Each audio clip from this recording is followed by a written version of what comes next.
Hey guys, it's your girl Tash. To all my subscribers, big up on yourself. You don't know, up.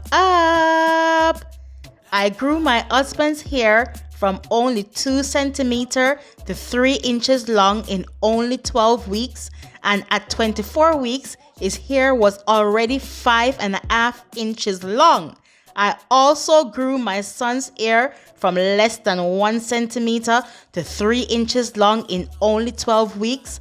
And my secret to their extreme hair growth is none other than my speechless hair growth blend made with all natural and organic oils.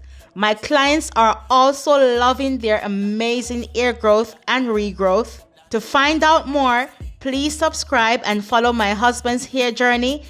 Visit our website, speechlesshairstyles.co.uk, and start investing in your hair and the possibilities of a miracle.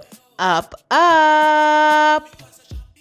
If you would like to book an appointment with me, please note that I am located in London, United Kingdom, and you can find my contact details in the description box below.